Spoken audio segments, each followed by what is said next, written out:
See this little creature right here? This little creature right here apparently is called a mushdub. Now, you know them as a cat, but they are called a mushdub. They're very vividly described in Sumerian recordings. The first human beings that were viewed by Enki and Enlil, the two Sumerians who set out on a voyage here to see what was up on Earth, found human beings to be sick. And the reason is because there was things entering their dwellings from a place called the Thin Places. And apparently these mushdub were brought to Earth specifically to guard against evil spirits trying to come in to our dwellings. And if you see a cat staring at something and there's nothing there, it's because they are warding off an evil spirit that is trying to enter your space.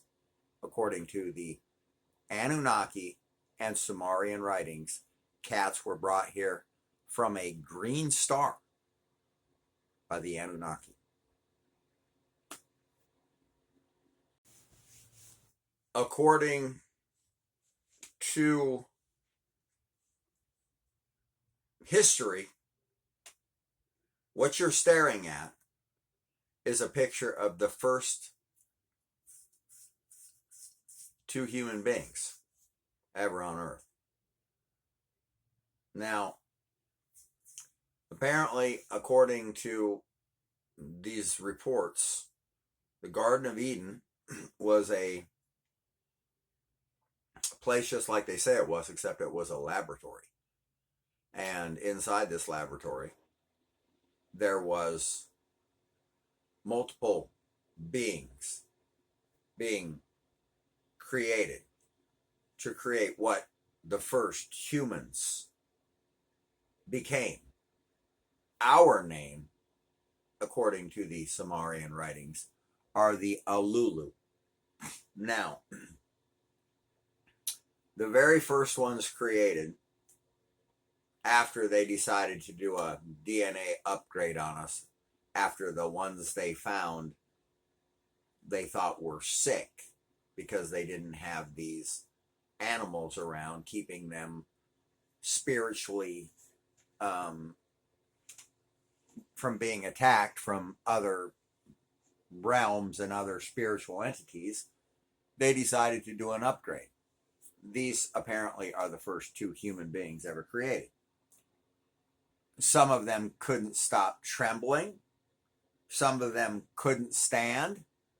Some of them had no brains. Some of them could not eat. So the Garden of Eden, while they were creating the Alulu, us, did not go very well in the beginning. And Adam and Eve were not the first humans. They were the first ones that they got right. And they got rid of the rest. First two human beings. How the hell anyone got a picture of that, I don't know. But nevertheless, it looks like basically Tatarian technology. And there they are. The very first two humans created. Now a man by the name of Bob Lazar, I think everybody's heard this man's name, has come out and made the claim, what if we're not the top of the food chain? Now, I don't know if anybody's seen any pictures of the Anunnaki, but they look like a cross between giant human beings. Some of them said to be 22 feet tall or 16 to 22 feet tall. But some of them look very much like reptilians. So maybe we aren't the top of the food chain. Now, we were told that some of these alien races use us as their food supply. And according to reports this is one of the groups that does. And I guess they're cannibalistic alien race, as several of them are. Now, what are their intentions and what are their plans for us? We don't really know because we're playing along with them right now. But we do know this, that they do believe that we could end up being the top race of all. And they are worried about that. And they are very unhappy with billionaires for using their tech and doing all kinds of things with it that they were explicitly told not to. Now, I don't know what the exact count is, but I know that there's a large amount of documented aliens that do exist out there. And they are out there. Now, anyone that still believes that we were created and created by God and put here in the Garden of Eden and Mary didn't have sex with anyone and then God, that's all bull.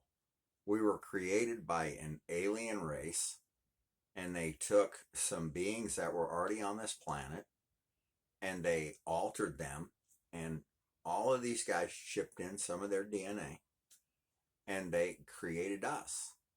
Apparently, these guys right here are the main guys. But these guys right here, according to them, run the place.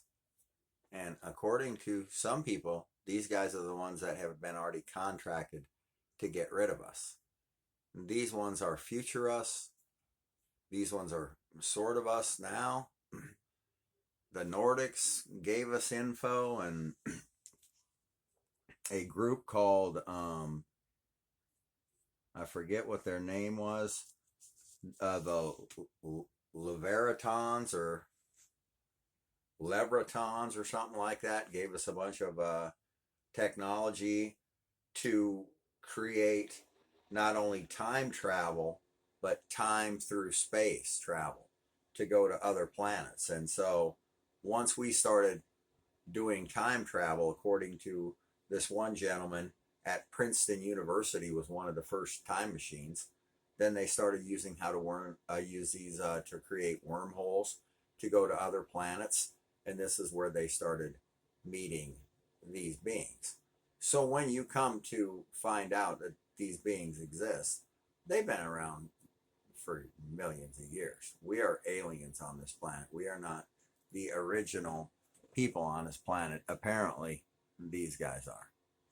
And we were imported here due to a war that lasted 500,000 years or something with them in another galaxy. And we were chased here. Here's a picture of alien tech from the past, and you can see that they're clearly opening up a wormhole. This is what is known as a portal, time travel. Apparently, the Phoenix Project in 1963 and 1964, they were able to learn how to control time travel, and they had a time travel machine at Princeton University. According to the Disclosure Project, in 1989, 57 different varieties of aliens had already been cataloged. So they already knew about 57 different alien varieties in 1989. Right here happens to be one of the coolest things I have in my possession, and it happens to be an alien hierarchy chart of the entire known universe. This was found on a data disk in Russia, and on it is every single entity that is known to be in the universe. And according to this actual alien hierarchy chart, the person that runs the known universe is a person called the Cause. And the person below that is known as Princess. According to this, the known universe is run by an entity known as the Cause and Princess. Wow.